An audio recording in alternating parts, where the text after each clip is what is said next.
सभी बच्चों को very good morning, Radhe Radhe, जय श्री कृष्णा। बेटा कैसे हैं आप सभी? पहले एक बार कमेंट करेंगे सारे बच्चे फटाफट। सभी बच्चों को very good morning, Radhe Radhe, जय श्री कृष्णा। बेटा फटाफट कमेंट करें सारे बच्चे, जो जो बच्चे लाइव हैं, फिर अपन आगे की ओर चलते हैं। बेटा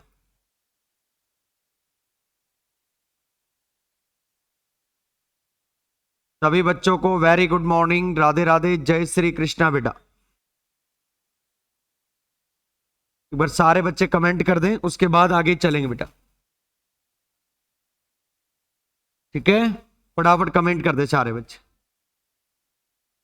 वेरी गुड मॉर्निंग बेटा, वेरी गुड मॉर्निंग सभी को, very good morning, Radhe Radhe, जय श्री कृष्णा। बेटा फटाफट क्लास ज्वाइन करें सारे बच्चे। वॉइस प्रॉपर आ रही है ना? एक बार कमेंट कर देंगे वॉइस का, क्योंकि वॉइस जरूरी है बेटा।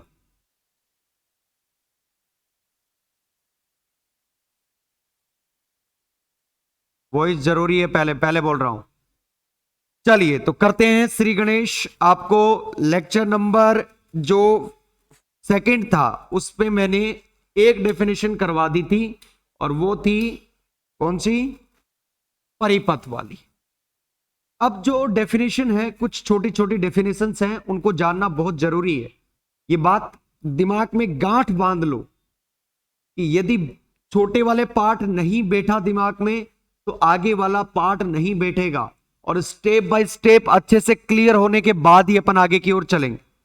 ऐसे नहीं है कि अपन आगे भाग गए या फिर पीछे रह गए, नहीं। आप तो ये चीज ध्यान में रखना कि आपको आराम से, प्रेम से करवाया जाएगा। आप तो आराम से लिख लेना। यदि आप लिख लो तब मेरे को बता देना, मैं आगे की ओर बढ़ लूं। क्लियर है? कोई दिक्कत वाली बात? आओ, इसके बाद जो अपन डेफिनेशन पढ़ेंगे वो पढ़ेंगे जाल। सारे बच्चे हेडिंग डाल लीजिए, जाल। क्या हेडिंग डालोगे? जाल। डालिए heading.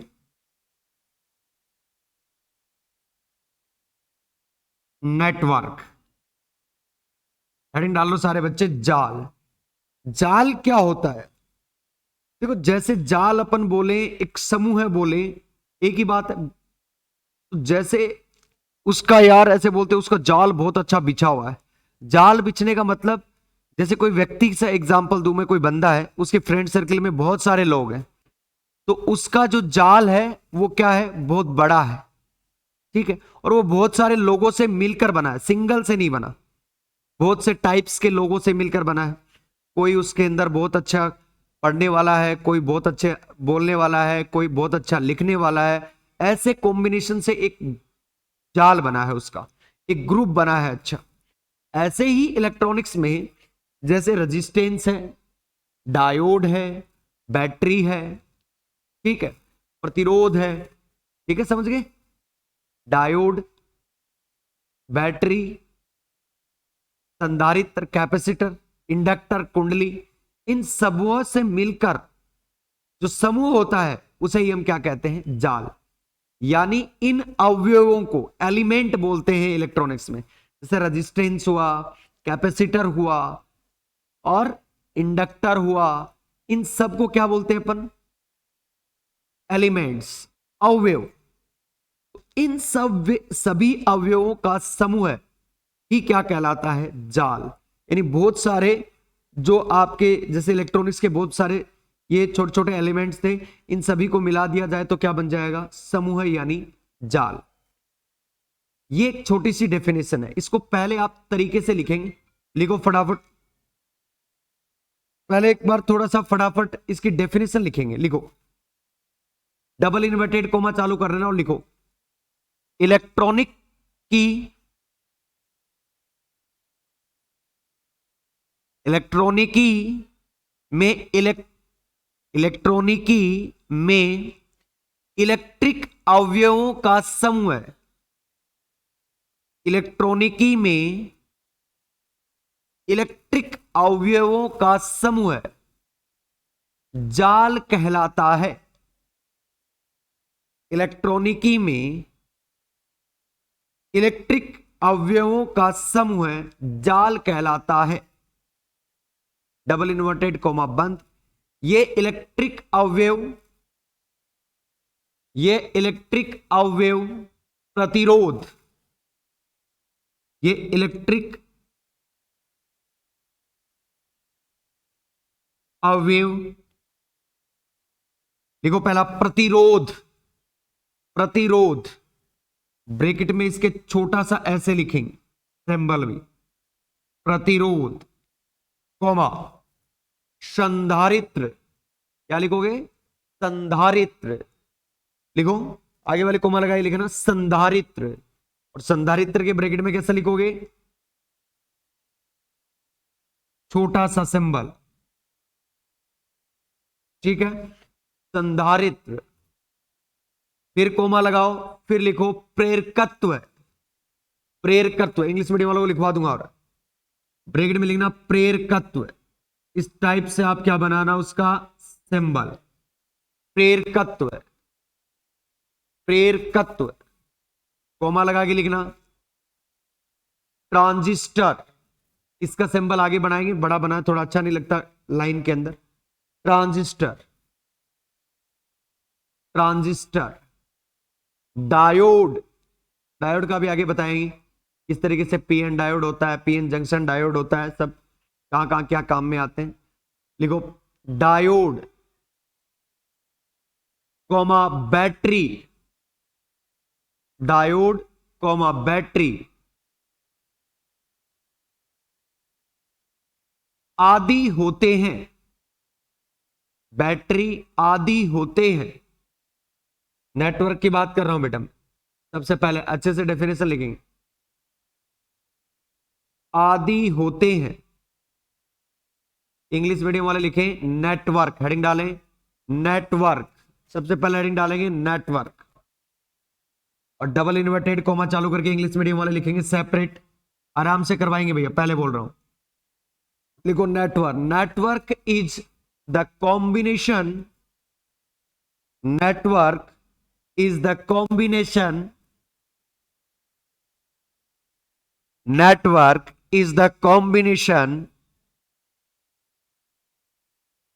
network is the combination of electric elements, of electric elements such as resistor, यार सॉरी पहले लिखना रेजिस्टेंस, सच एज रेजिस्टेंस, और ऐसे ब्रैकेट डाल के ये सिंबल बनाए, such as resistance, comma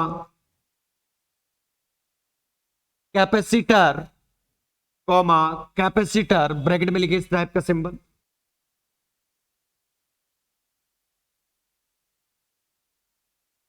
capacitor comma inductor, comma inductor बनाए कुंडली, comma diode, comma diode, comma transistor, comma transistor, comma battery, comma battery,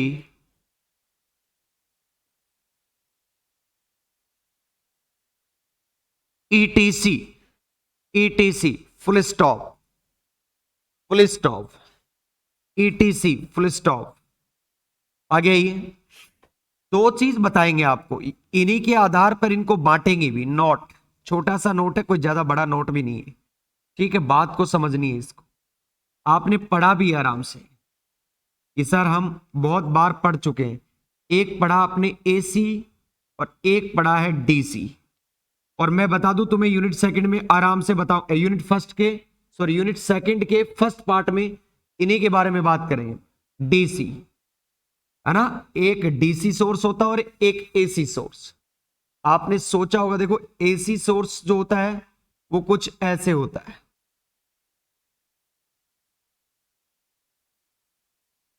ये, और डीसी सोर्स होता है वो कुछ ऐसे होता है, पॉजिटिव नेगेटिव।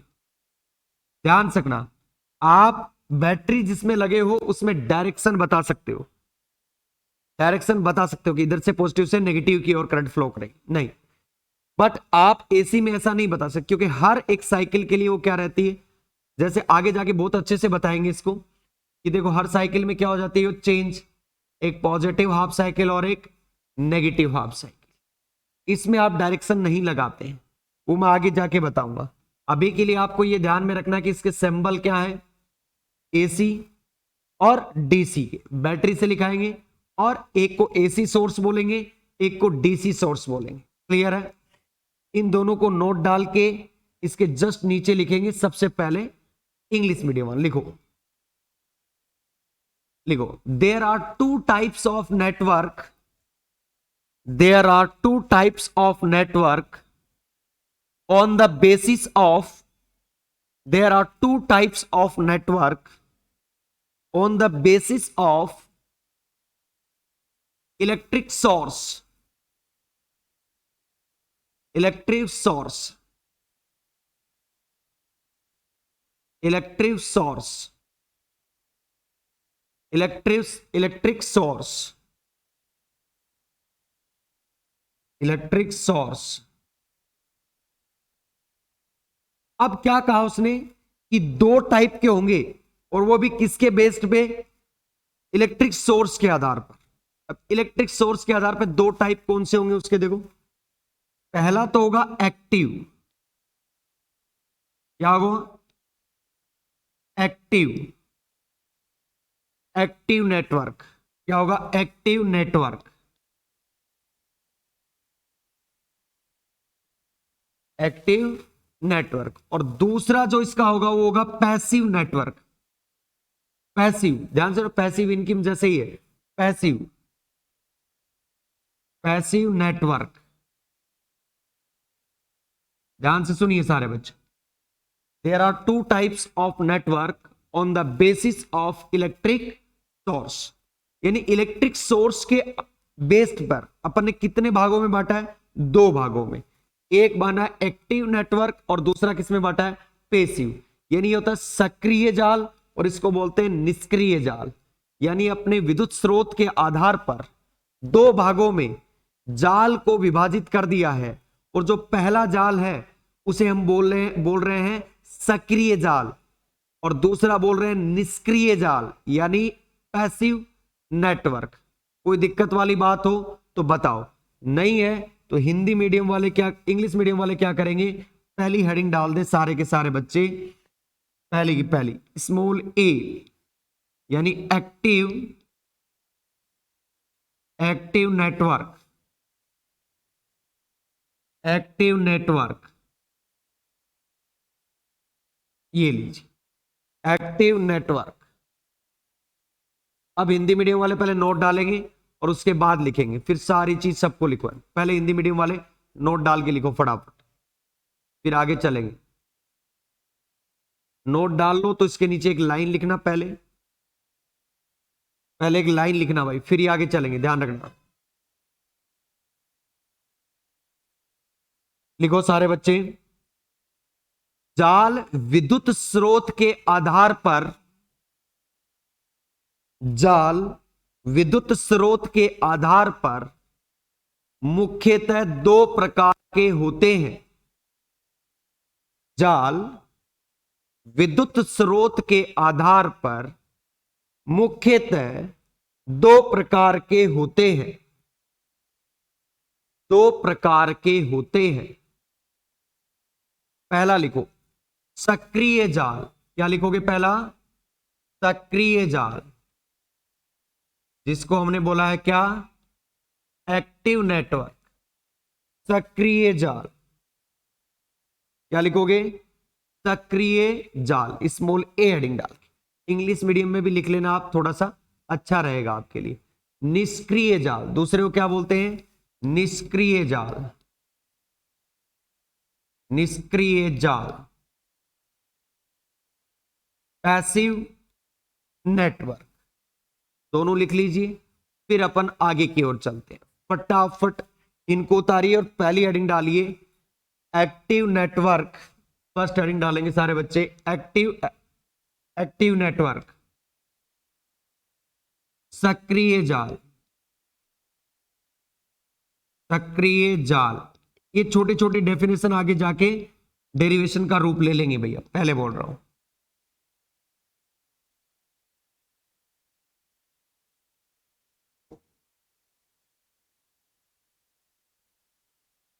हाँ, सक्रिय जाल। और हिंदी मीडियम वाले लिखेंगे सबसे पहले डबल इन्वर्टेड कोमा चालू करके। देखो इसी के आधार पे बांट देंगे अपन इसको, समझे पूरी बात। जिसमें विद्युत स्रोत प्रेजेंट हो, जिसमें विद्युत स्रोत प्रेजेंट हो यानी उपस्थित हो, वो जाल तो कहलाएगा सक्रिय, और जिसमें नहीं हो वो कहलाएगा निष्क्रिय।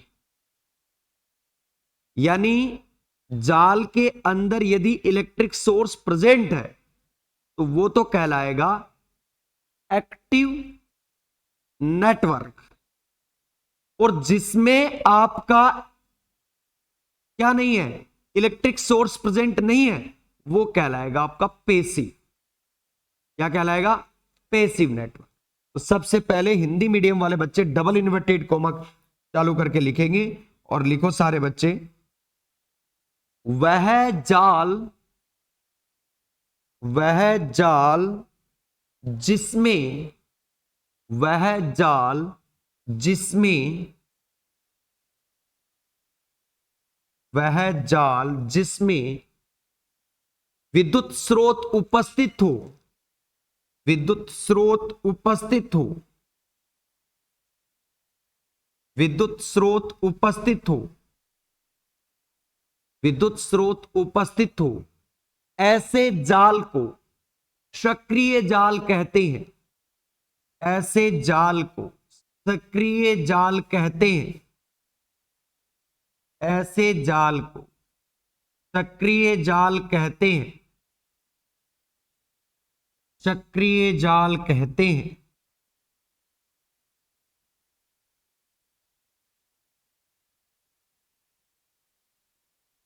सक्रिय जाल कहते हैं यानी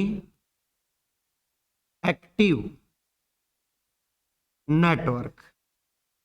ठीक है, एक्टिव नेटवर्क इसके बीच में लिख देना, और हिंदी मीडियम वाले डायग्राम बनाओ, और उसके लिए इंग्लिश मीडियम वाले लिखो एक्टिव, एक्टिव नेटवर्क हेडिंग डाल के, और लिखो एक्टिव जो आपका नेटवर्क है ना, वो पहला उसका डायग्राम बना लेना अच्छे से, पहले समझना पूरी बात को ना, उसके बाद ये डायग्राम बना लेना। ठीक, नहीं समझ में आया तो कमेंट कर दो। और हिंदी मीडियम वाले जो बच्चे हैं ना, वो पहले वो लिखो, सॉरी इंग्लिश मीडियम वाले एक्टिव नेटवर्क को नहीं लिखा, लिखो the network which, the network which contain, the network which contain electric source,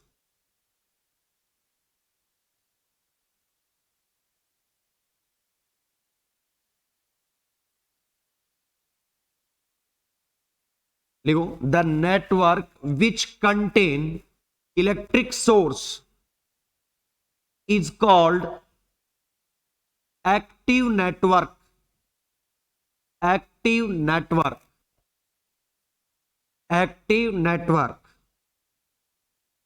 इसमें लिख देना अंदर, और फटाफट इसको उतारे सारे बच्चे, फिर अपन आगे चलेंगे भैया। एक्टिव नेटवर्क,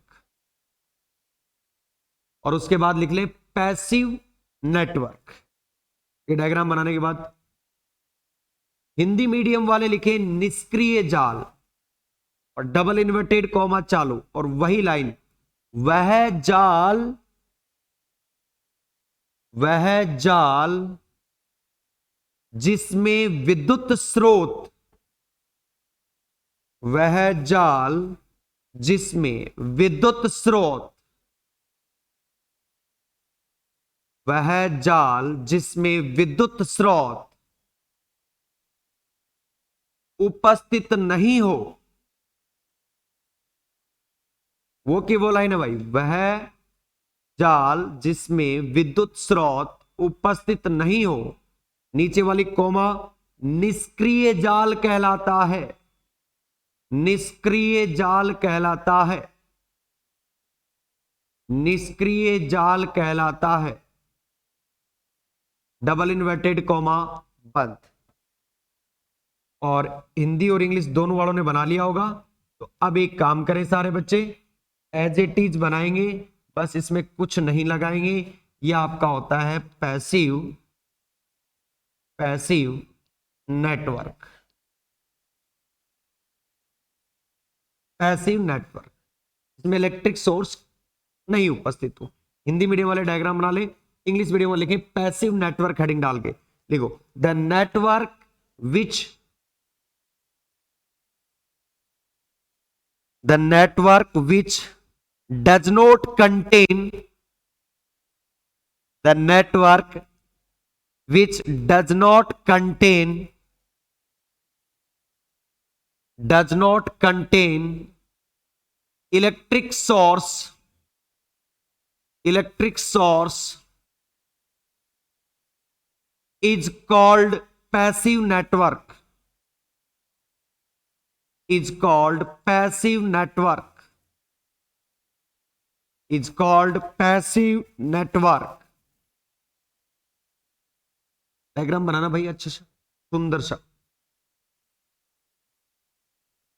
बढ़िया सा डायग्राम बनाना। पहली डेफिनेशन थी अपनी विद्युत परिपथ की, दूसरी हो गई जाल की, अब तीसरी करेंगे। फटाफट लिखो। इसके नीचे एक काम और करेंगे सारे बच्चे, है ना, एक काम करेंगे सारे बच्चे इसके नीचे। और इंग्लिश मीडियम वाले डायग्राम बनाने बस ये हटाना है, विद्युत स्रोत हटाना। इसके नीचे एक इन्वर्टेड कोमा या एरो डाल के लिख लो, ऐसे लिखो, आगे समझाऊंगा इस लाइन का अर्थ। लिखो the combination of electric circuits, the combination of electric circuits is called, the combination of electric circuit is called network, is called network, is called network। Hindi medium वाले भी एरो डाल के लाइन लिखेंगे। लिखो विद्युत परिपथों का या विद्युत परिपथों के समूह को, ऐसे लिखो, विद्युत परिपथों के समूह को, विद्युत परिपथों के समूह को भी जाल कहते हैं। ये बहुत सारे सर्किट मिल जाएंगे ना, उसे भी हम नेटवर्क कहेंगे, आगे जाके बात करूंगा मैं। विद्युत परिपथों के समूह को भी जाल कहते हैं, जाल कहते हैं। इसकी बात अपन आगे करेंगे, जब क्वेश्चन करेंगे तब मैं बात करूंगा, ठीक। अब 3 नंबर की डेफिनेशन करेंगे और 3 नंबर की वेरी वेरी इंपॉर्टेंट, इसमें पूरे में काम में आने वाली है। ध्यान से सुनिए, 3 नंबर की, 3 नंबर की जो डेफिनेशन है वो अलग अलग है। पहली आएगी आपकी शाखा, शाखा, ठीक है, क्या आएगी, शाखा।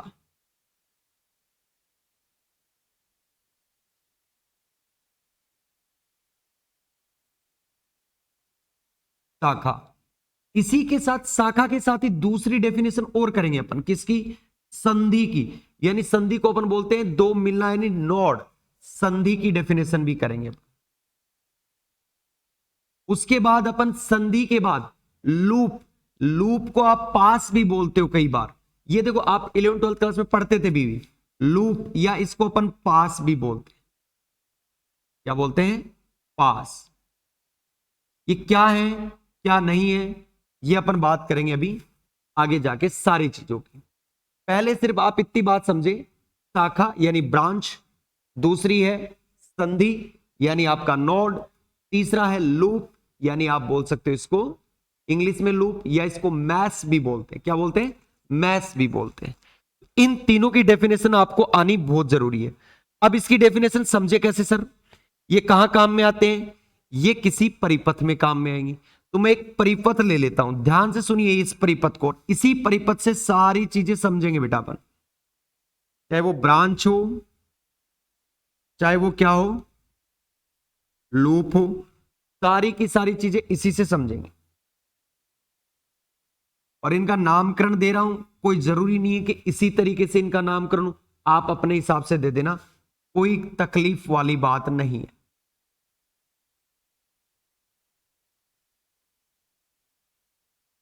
ये ध्यान से सुनिए,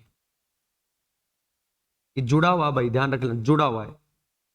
ये है आर, ये भी रेजिस्टेंस आर। क्लियर।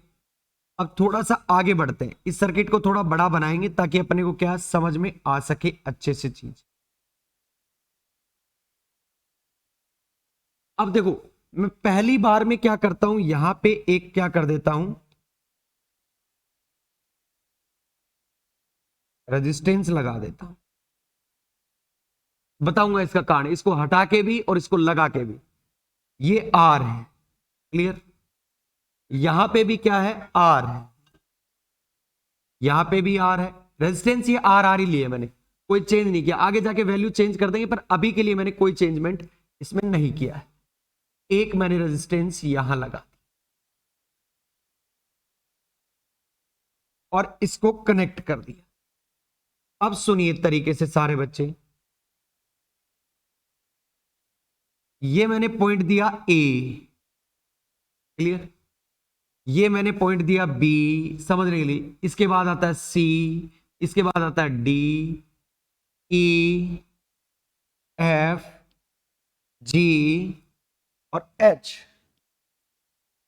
ये तीनों चीज आ रही, A B C D E F G H, कोई दिक्कत वाली बात होनी नहीं चाहिए। क्लियर है। अब एक काम करो, मैं तुम्हें पहली डेफिनेशन बताता हूं ब्रांच की। ब्रांच क्या होता है, शाखा क्या होती है। यदि अपन ब्रांच बात करें, जैसे मैंने बड़ौदा बैंक ब्रांच करी, तो बहुत सारी ब्रांच होती है बड़ौदा बैंक की, ठीक। पर वो ब्रांच, जैसे मैंने बोल दिया कि वो ब्रांच इसके मानसरोवर वाले, तो मानसरोवर में मान लो एक ब्रांच, ठीक, तो वो अलग से सेपरेट है। इसी तरीके से आपका इलेक्ट्रिक जो नेटवर्क है, सर्किट है या परिजाल है, इसमें किसी जाल का वह भाग, यानी किसी नेटवर्क का वह पार्ट, यानी बड़ौदा बैंक एक बहुत बड़ा नेटवर्क है, और नेटवर्क का वह पार्ट यानी वो शाखा, शाखा वो कहलाएगी, यानी वो उस बड़ौदा बैंक की शाखा वो कहलाएगी जो एक नियम पालना करे, यानी कुछ रूल है वो पालना करे। तो जैसे ही यहां पे इसका शाखा का क्या रूल है कि उसके अंदर धारा का मान क्या रहना चाहिए, नियत, करंट क्या रहनी चाहिए, कांस्टेंट, उस ब्रांच के अंदर। यदि आपकी करंट चेंज हुई तो वो ब्रांच नहीं कहलाएगी। क्लियर। जैसे किसी जाल का वह भाग जिसमें, यानी किसी नेटवर्क का वह भाग जिसमें धारा का मान नियत रहे, क्या कहलाती है, शाखा कहलाती। ये छोटी छोटी डेफिनेशन, इसमें टाइम वेस्ट मत कर। मैं तुम्हें पूछूं ए से लेकर बी तक, मान लो इसमें करंट I1 है, तो क्या ये करंट I1 चेंज होगी ए से बी के बीच में? क्या करंट ए से बी के बीच में चेंज होगी? करंट ए से बी के बीच में चेंज नहीं होगी। मैं तुम्हें पूछूं बी से सी के बीच में, तो करंट चेंज नहीं होगी। मान लो I2 करंट है, तो वो चेंज होगी क्या? नहीं होगी। ऐसे ही यदि इसमें कोई करंट जा रही है, तो सी से एफ के बीच में कोई चेंज होगी? नहीं होगी सर। इसका मतलब ये क्या कहलाती हैं, ब्रांचें। ये क्या कहलाती हैं, ब्रांचें। जैसे एग्जाम्पल मैं तुम्हें दूं, जैसे अभी लिखना मत कुछ भी, जैसे ब्रांचें क्या क्या हो गई बेटा, ए बी, कॉमा, देखना भाई, B C, B C, comma, B C भी ब्रांच है, ठीक है। उसके बाद क्या होगी, देखो, सी डी भी एक ब्रांच है, सी डी भी एक ब्रांच है। और ये सी डी एक ब्रांच है ना, ये सी से लेकर एफ तक भी एक ही ब्रांच है, क्योंकि यहां कोई रेजिस्टेंस नहीं जुड़ा हुआ, यहां कोई रेजिस्टेंस नहीं जुड़ा हुआ। मतलब आप सी से एफ बोलो तो भी एक ही बात है, ठीक है। सी से एफ बोलो तब भी एक ही बात है। इसके ओब्लिक में लिख लो, सी से एफ भी एक ही ब्रांच है, ये ब्रांच एक ही कंसीडर कीजिए। क्लियर। अब आओ, मैं दूसरी ब्रांच की बात करूं तो ये भी एक ब्रांच है क्या, सी से एफ एक ब्रांच है, इसमें करंट नियत रहेगी, ये मैंने लिख दिया सी से एफ भी। दूसरा एक और कौन सी आएगी, बी से जी, बी से जी, बी से जी, ये भी एक ब्रांच। अब आप कहो कि सर यदि ये बैटरी नहीं होती ना और ये डायरेक्ट कनेक्ट होता तो ये ब्रांच हो जाती कौन सी, या तो बी से जी कर लो, एक ब्रांच हो जाती। बैटरीज कनेक्टेड है इसका मतलब यहां कोई एलिमेंट नहीं जुड़ा हुआ, इसका मतलब ब्रांच नहीं है, ध्यान रखना है, क्लियर। तो ये आपकी ब्रांचें हो गई। तो ब्रांच पहचान करोगे कि करंट चेंज नहीं होनी चाहिए नेटवर्क के पार्ट में, यानी वो कोई भी पार्ट उठा लो एक, उसमें नेटवर्क चेंज नहीं हो रही थी, वो क्या कहलाती है आपकी ब्रांच यानी शाखा। तो उससे पहले क्या करेंगे, सारे डेफिनेशन लिखने से पहले कुछ भी नहीं लिखेंगे, सारे बच्चे पहले डायग्राम बनाएंगे, ऊपर हेडिंग डालेंगे और फिर डायग्राम, केवल और केवल इतना ही काम करना है। इंग्लिश मीडियम वाला हेडिंग डालें, ब्रांच कॉमा नोड, नोड संधि को बोलते हैं, दो लोगों के बीच में होती है हमेशा संधि, तो दो या दो से अधिक लोगों के बीच में संधि होती, तो वो डेफिनेशन बताएंगे, कॉमा लूप या मैस। आराम से डायग्राम उतार लो, डायग्राम उतारने के बाद डन का कमेंट कर दो, फिर अपन डेफिनेशन लिखवाएंगे, फिर ये एग्जांपल बताएंगे, क्लियर है। उतारो फटाफट, फटाफट उतारना भाई सारे बच्चे।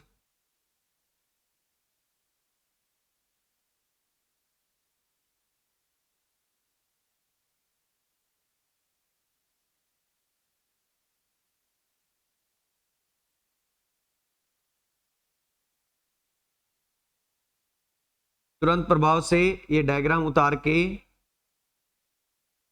आप क्या कर दें, मुझे कमेंट कर दें,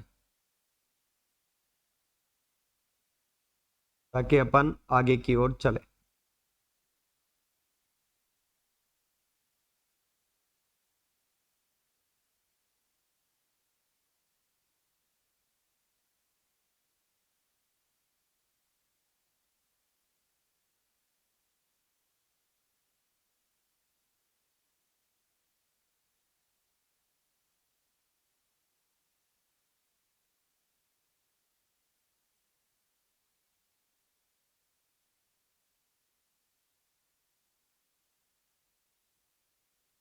उतार लिया सभी ने।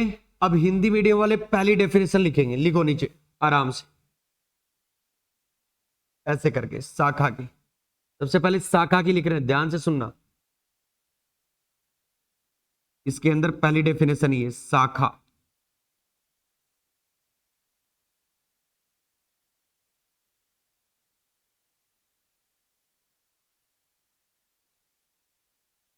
ब्रांच, पहली शाखा है ब्रांच, मैं सॉरी, पहली जो आपकी डेफिनेशन है वो शाखा है नहीं ब्रांच, उतार लें इसको पहले।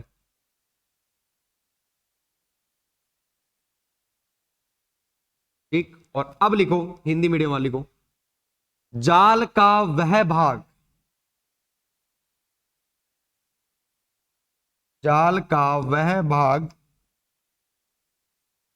ऐसे लिखेंगे, जाल का वह भाग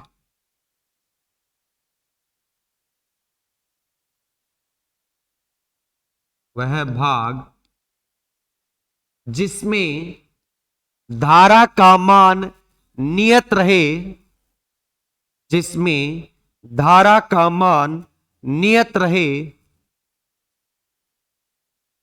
जिसमें धारा का मान नियत रहे, शाखा कहलाती है, डबल इन्वर्टेड कॉमा बंद, शाखा कहलाती है, शाखा कहलाती है। एग्जाम्पल में लिखे नीचे, जैसे A B B C C D C F P जी।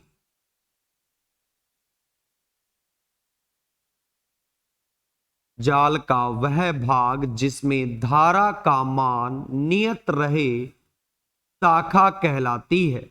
नियत रहे के आगे नीचे वाली कोमा लगा लेना भाई, नियत रहे नीचे वाली कोमा, शाखा कहलाती है। जैसे एग्जाम्पल लिखूं,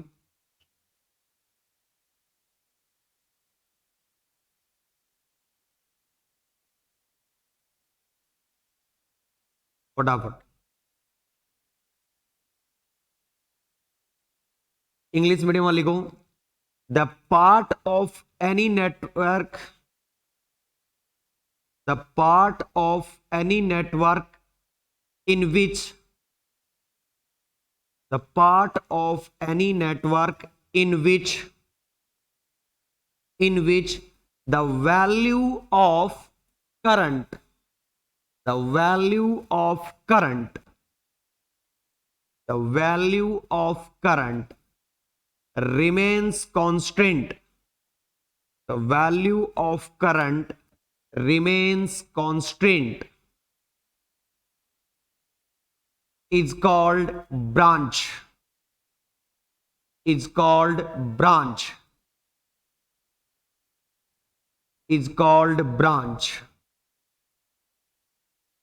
Example, AB, BC, CD, या आप पब्लिक में CF भी बोल सकते हैं, comma BG are branches of network, are branches of network,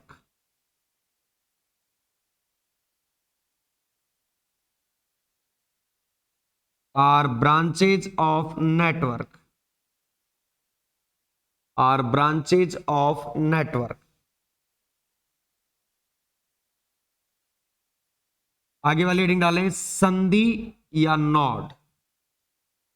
हमेशा अकेला आदमी कोई संधि कर सकता है। पहले आपने सुना होगा इन दो राजाओं के मध्य क्या हुई थी, संधि हुई थी। इन तीन राजाओं के मध्य यह संधि हुई थी, ये चार राजाओं के बीच में, यानी दो या दो से अधिक शाखाएं यानी ब्रांचेज जाल के जिस बिंदु पर आकर मिले वो बिंदु क्या कहलाता, आपका संधि बिंदु, यानी आपका नोड पॉइंट। इसमें आगे भी आएंगे, जैसे संदर्भ नोड आएगा, ठीक है, वो आगे बात करूंगा मैं जब क्वेश्चन सोल्व करवाऊंगा। तो अच्छी तरीके से आप समझे संधि किसके बीच में होती है, दो या दो से ज्यादा। ये किसका पार्ट, नेटवर्क का। तो जाल का वह बिंदु जहां पर दो या दो से अधिक शाखाएं आकर मिले क्या कहला देगा, शाखा, सॉरी संधि बिंदु। दिक्कत वाली बात समझाऊंगा मैं अच्छी तरीके से। आओ एग्जाम्पल आपसे ही पूछूंगा। आओ सबसे पहले एक काम करो, लिखो, इंग्लिश मीडियम में लिख लो। सबसे पहले लिखो, the point at which, the point at which two or more than two branches,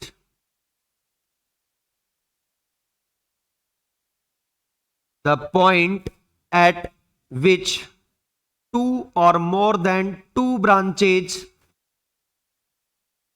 two or more than two branches meet is called node,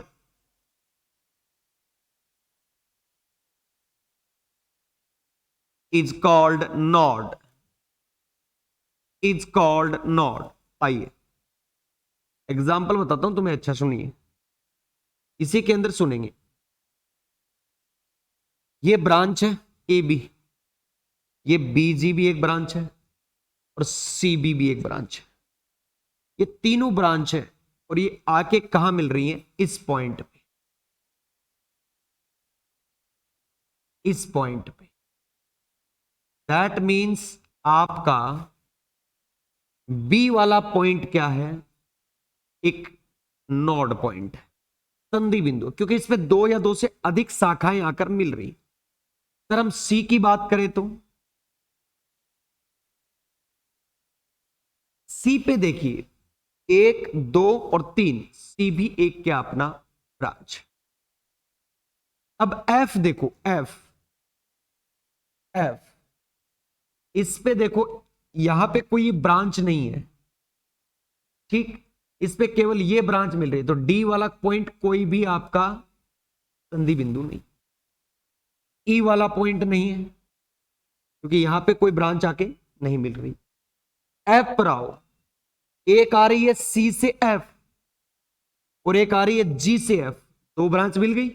इसका मतलब ये भी क्या है, संधि बिंदु है, ये भी एक संधि बिंदु है, ये भी एक संधि बिंदु है। आराम से समझना। जी वाले पॉइंट की बात करते हैं तो जी वाले पॉइंट पे ये एक ब्रांच आ रही है, एक ब्रांच ये आ रही है। दैट मींस जी वाला पॉइंट भी क्या है, एक ब्रांच, सॉरी नोड पॉइंट है, क्योंकि इस पे भी दो ब्रांच आके मिल रही है। क्लियर। अब ध्यान से सुनिए, यहां पे जो आपकी ब्रांचेज हो गई वो तो ठीक, नोड पॉइंट कौन कौन से हो गए देखो। नेटवर्क में बी पॉइंट है, बी के बाद अपन आगे चलते हैं तो सी भी एक क्या है, एफ भी क्या है एक, जी भी क्या है, कितनी है, चार। जैसे हिंदी मीडियम वाले तो अभी लिखवाया नहीं आपको, ठीक, आप आराम से इसको लिखे, जैसे P C F G are node of network.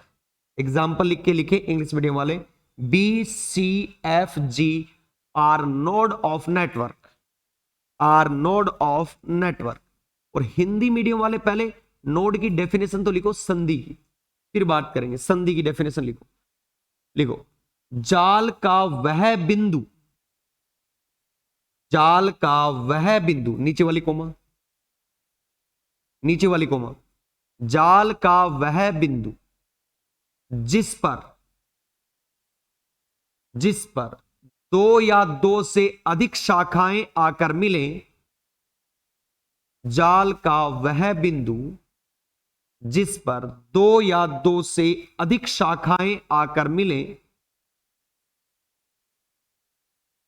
शाखाएं आकर मिले, संधि कहलाता है, कोमा, संधि कहलाता है, नीचे वाली कोमा, संधि कहलाता है। जैसे बी सी एफ जी, जैसे बी सी एफ जी, इस समय आपकी जो संधि है वो कितनी है, चार है कुल, टोटल चार नोड पॉइंट। मैं तुमसे एक चीज पूछता हूं, जरा बताना मुझे, कोई दिक्कत हो तो बात कर लेंगे अपन। मैं इस समय इस वाले पार्ट को हटा देता और यहां एक सीधा वायर कनेक्ट कर देता हूं। अब इसके अंदर कितनी ब्रांचेज हैं, सॉरी कितने नोड पॉइंट्स हैं, तो जरा गौर से देखिएगा एक बार। ये तो आ रही है, ये आ रही है, अरे बी पे कोई इफेक्ट नहीं पड़ा है भैया, बी आपका एज इट इज, बी पे कोई इफेक्ट नहीं, मतलब संधि है, अभी भी है, पहले भी थी। सी पे एक दो तीन, अभी भी कोई इफेक्ट नहीं पड़ा है, एज इट इज, कोई दिक्कत वाली बात। सेम एज इट सी पे, इस पे है नहीं तो ये संधि नहीं है, ये भी संधि नहीं है। एफ पर आते हैं, एफ पर ये ब्रांच आ रही है एक, अब यहां रेजिस्टेंस हट गया, ये कोई ब्रांच नहीं है, दैट मींस इस पे कोई और दूसरी ब्रांच आके मिल नहीं रही, मतलब इस बार एफ भी आपकी क्या नहीं है, ब्रांच नहीं है, सॉरी नोड पॉइंट नहीं है, यानी संधि बिंदु नहीं है। यदि ये जी देखो ये आ रहा है, यदि यहां प्रतिरोध होता, यहां प्रतिरोध होता तो ये ब्रांच हो जाती, अभी ब्रांच नहीं है। ये बैटरी नहीं होती तब भी ये ब्रांच हो जाती, और अभी बैटरी जुड़ी हुई है बेटा, इसलिए अपन इसको नोड पॉइंट कनेक्ट नहीं करेंगे। मतलब अब आपके पास नोड पॉइंट कितने बचे, केवल और केवल बी और सी। इस तरीके से आपको नोड पॉइंट पहचानने हैं, इसमें आपको कुछ भी नहीं करना एक्स्ट्रा चीज, ये चीज ध्यान रखें।